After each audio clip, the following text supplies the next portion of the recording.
Live from WTVO 17 and your home team, Eyewitness News at 5 starts now. Uninsured drivers who've made it this far with no consequences might want to get a quote. The Secretary of State's launching a program to make sure everyone is covered. A State Line grandmother says firefighters saved her life and the day. Without their help, a birthday celebration could have had a grim result.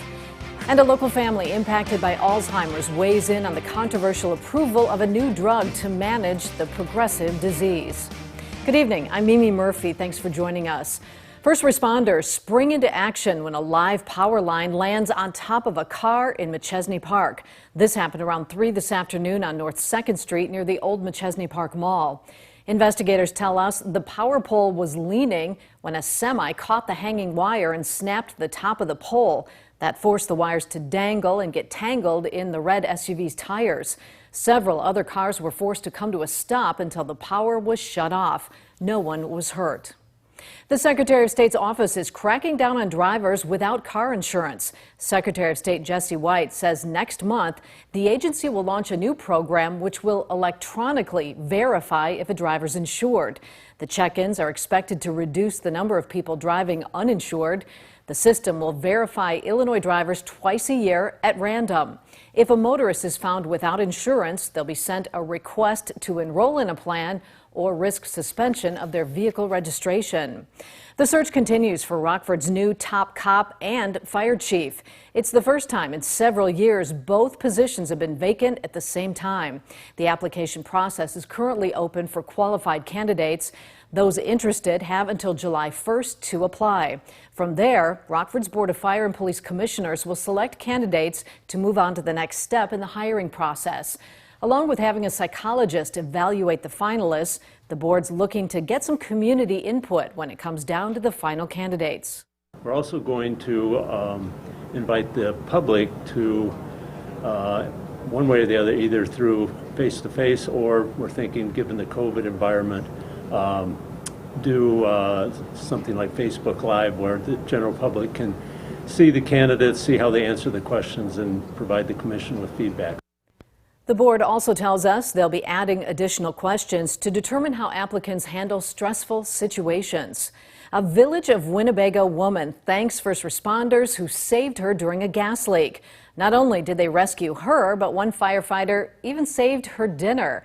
Rachel Perry spoke with the grateful homeowner. And Rachel, this is one celebration her family won't soon forget.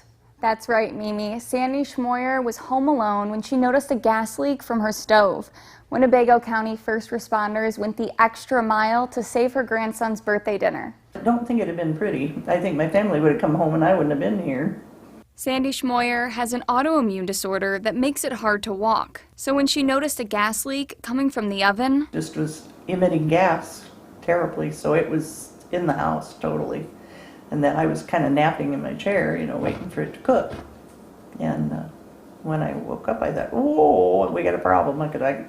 Obviously gas. She called 911 and says just minutes later, she was rescued from her home, and so was her dog, Andy. He walked me out very carefully, and he's a big guy, which was a good thing, kind of thing. So he walked me out, and he says, no, just hold on to me and we'll get down the steps. Now, can you do this step okay? Yeah. They took my wheelchair out and set it in the yard and put me in the wheelchair and put me in the shade so I wasn't too hot. But what happened next, Schmoyer says, shocked her. He come running out and he said, do you want me to turn off your crock pot?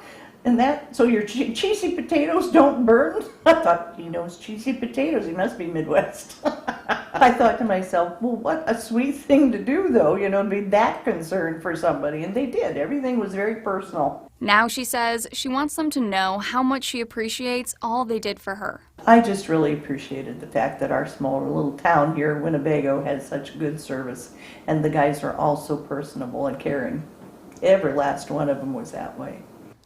Winnebago Fire Chief David Loria tells me they do what they always do and just try to meet the needs of the people. And for Schmoyer, that also meant saving the potatoes. Mimi? All right, thanks, Rachel.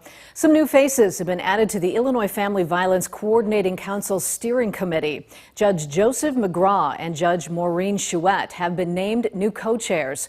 The committee provides a forum to improve institutional and community response to family violence. We spoke with Judge McGraw this afternoon. He tells us violence is often the root cause of cases he hears in the courtroom.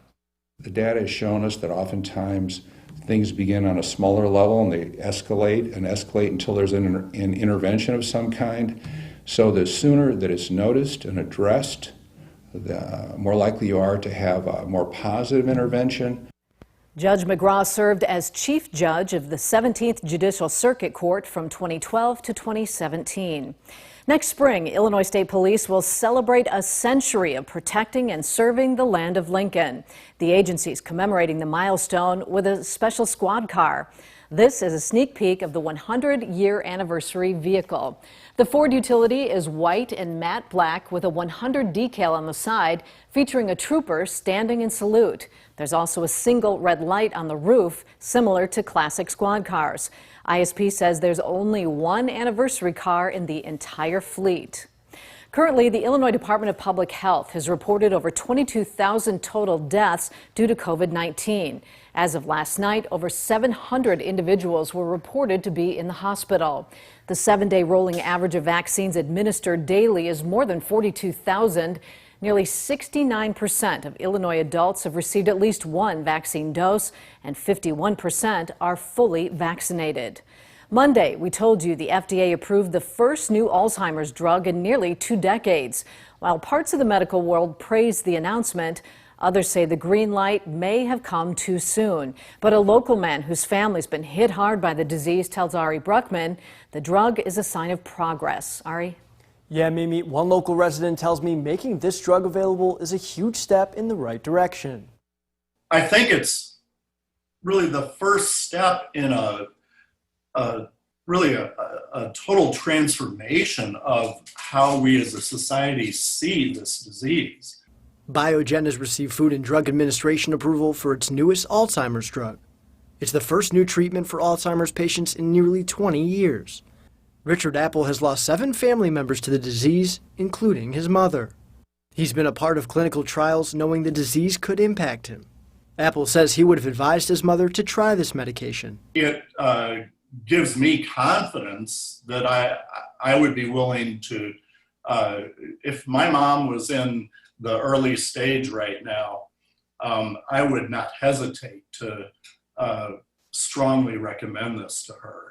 According to the Alzheimer's Association, over 6 million people across the U.S. are living with the disease. Dr. Stephen Bartlett tells me this new drug is innovative. This drug is innovative because it's the first one to actually deal with the problem or the pathologic problem going on in the brain. Apple understands the skepticism some have towards the new medication, but remains optimistic knowing there is a treatment available. It gives a sense of hope. It gives a sense that, okay, there's a purpose for getting a diagnosis, for pursuing this aggressively. Biogen plans to begin shipping millions of doses of the new drug within the next 2 weeks. Mimi? All right, thanks, Ari. A new report breaks down what went wrong during the January 6th insurrection at the U.S. Capitol. Coming up, the changes it calls for and why some say the investigation only scratched the surface. And summer break can often add to food insecurity felt by the area's youngest residents. Coming up at 6, we'll tell you about a little used program hoping to keep kids fed. Another hot and humid afternoon, and with a little more sunshine, that temperature today able to top that 90-degree mark. We've got a few isolated thunderstorms with some heavy downpours. So look at our current radar check coming up here in your most trusted forecast a little later. You're watching Eyewitness News, your home team with Eric Wilson, Mimi Murphy, Sports Director Scott Leber, and Chief Meteorologist Candice King. The results of a Senate investigation looking into the deadly January 6th attack at the U.S. Capitol reveals serious security breakdowns. The intelligence probe is the most detailed account of the riots so far. Our Washington correspondent Raquel Martin shows us what it reveals as she keeps you connected to the nation's capital. Well, despite clear warning signs posted online where attackers spelled out their plans to storm the Capitol and threaten violence, the report shows several government agencies failed to assess the threat and share the information, leaving police on the ground completely unprepared. Brain injuries, chemical burns, and broken bones. A new Senate intelligence report released Tuesday lists those amongst the injuries officers suffered on the front lines during the January 6th attack at the Capitol. The report blames the security breakdown on a lack of information sharing between government agencies who ignored clear warnings online. Identifies a number of serious shortcomings in Capitol security. Senate Minority Leader Mitch McConnell says the bipartisan investigation proves Congress must now act to close glaring security gaps. Colleagues' latest findings should guide the entire institution's ongoing security review. And while Michigan Democratic Senator Gary Peters agrees, there were insufficient plans. Folks were screaming into their radios wondering who has a plan. That needs to change. He and Senate Majority Leader Chuck Schumer say the latest investigation only scratches the surface of the problem. The report did not investigate, report on, or hardly make any reference to the actual cause. Schumer accuses Republicans of limiting the investigation's scope to protect former President Donald Trump. With the exception of a brief reference to former President Trump's remarks at the Ellipse, Senate Republicans insisted that the report exclude anything having to do with the cause of the insurrection. Right now, Democrats are calling for an independent commission to investigate the attack. Just weeks ago, Republicans blocked that effort, calling it political and unnecessary.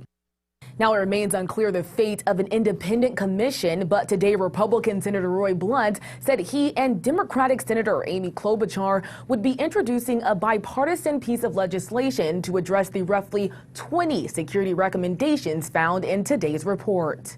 For now, in Washington, Raquel Martin, back to you. Sunny skies help us reach into the 90s again. We can expect more of the same the rest of the week. When we come back, Candice tells us if some much needed rain is on tap. Now, your first warned weather forecast with Chief Meteorologist Candice King. Well, just like yesterday, widely scattered showers and thunderstorms have developed, this time a little further to the north of the region. A live look with our Mercial SkyTrack camera now up in Beloit, Wisconsin. We're kind of looking to the west and southwest. You see that heavy rain coming down just west of Beloit, south Beloit. And in fact, we've got a few robust thunderstorms forming across parts of far northern Illinois and southern Wisconsin. We had a few isolated showers, thunderstorms develop here earlier this afternoon. Now that activity forming along a few outflow boundaries, some older outflow boundaries from that activity to the south of us, feeding in a little bit more of that instability that we've built up. We've got that one particular storm here west of Beloit. Notice all of this kind of working to the west and northwest, not moving very quickly at about 10 to 15 miles per hour to the northwest. Biggest threats with these are going to be heavy downpours, but frequent lightning and even some gusty winds can't completely be ruled out. Thunderstorm rolling across parts of Durand now, kind of weakening a bit, but still going to have some heavy rainfall. Same with these thunderstorms as they move a little bit further here into parts of Joe Daviess County into far northwest Illinois. A lot of that activity now north of Highway 20. We still have a little isolated activity forming to the south, all kind of rotating around this broad area of low pressure that is staying to the south of us. So we hang on to those isolated thunderstorms here, very similar to yesterday through sunset, and then our skies will clear out here as we go through the night tonight. We're at 88 in Janesville, 90 here in Rockford, 85 in Rochelle, but you factor in that dew point temperature in the upper 60s and the heat index in the low 90s for a lot of us. 89 for Ken in Belvedere, 90 for Bob in Rockford, same thing for Ben in South Beloit, and Mike just north of Forston here had a couple of sprinkles, and that temperature sitting at 84. Look at our numbers here over the next several days. We've got those high temperatures, upper 80s, low 90s here, especially by Friday, Saturday.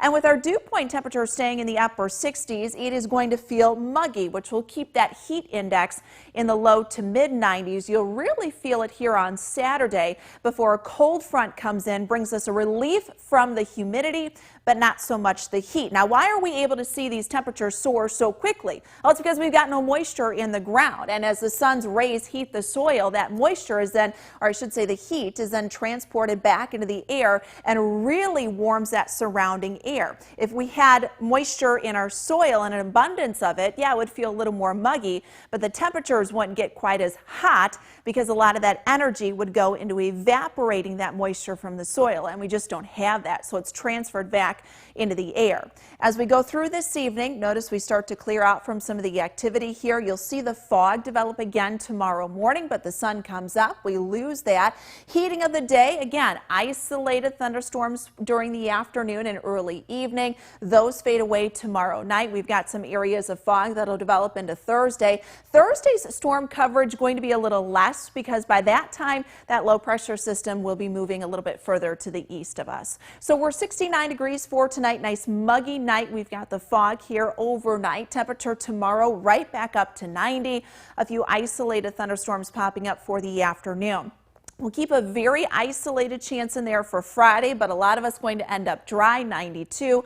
Look at these overnight low temperatures, Mimi, too, in the lower 70s going into the weekend. And as I mentioned, that cold front comes in on Saturday. That could bring us some decent thunderstorms. And notice we don't cool off, though. We lose the humidity next week, but those temperatures, they stay in the 80s. All right, thanks, Candice. Scott's in next with sports. Another key deadline's passed for the Packers with Aaron Rodgers still missing from the team. And the Cubs are ready to show off a new look. We'll get our first look next. The Napleton Sports Desk with Sports Director Scott Leber. The Packers are once again this week finding out what it's like to not have Aaron Rodgers around. He did not show up today for the start of the Packers minicamp. Unlike last week's OTA workouts, which were voluntary, this week's camp is mandatory. Rodgers will be fined $93,000 if he skips the entire week. The Packers could try to smooth things over with Rodgers by giving him an excused absence, then he wouldn't have to pay the fine. Couldn't hurt to skip that, right? It's $93,000 to an NFL franchise. Rodgers has already lost $500,000 in workout bonus money. The Cubs get another crack at the Padres tonight in San Diego. They lost last night 9-4. The White Sox host the Blue Jays. Carlos Rodon will pitch. What do you think of this look for the Cubs? I kind of like it. These are their new alternate uniforms. They'll be worn for the first time this Saturday when they play the Cardinals. They're called City Connect uniforms because they pay tribute to the Wrigleyville neighborhoods and all 77 neighborhoods in Chicago. The Cubs stand to cash in on these. Similar jerseys are on sale now at Cubs stores and at MLBshop.com. The Rock Valley College softball team cleaned up during the season. Now the girls are cleaning up in the postseason. They've snared 3 major awards. Shortstop Kelly Reardon is the National Fast Pitch Coaches Association National Player of the Year for Junior College D3. Ashton Milas is the National Pitcher of the Year, and catcher Jenna Green is the National Catcher of the Year. That trio recently helped RVC win the national championship. Rockford native Kyle Slattery has missed out on his bid to qualify for the U.S. Open Golf Tournament. Yesterday, he finished in 54th place out of 77 golfers at a sectional qualifier in Springfield, Ohio. Slattery finished the 36-hole event 9 strokes over par. Slattery made it to the sectional qualifier by winning a local qualifier in Phoenix a couple weeks ago. The U.S. Open will be played next week in San Diego. That's sports. We'll be right back. Heavy rainfall with our thunderstorms this evening. Those will continue through sunset. All right, thanks for watching. We'll see you at 6.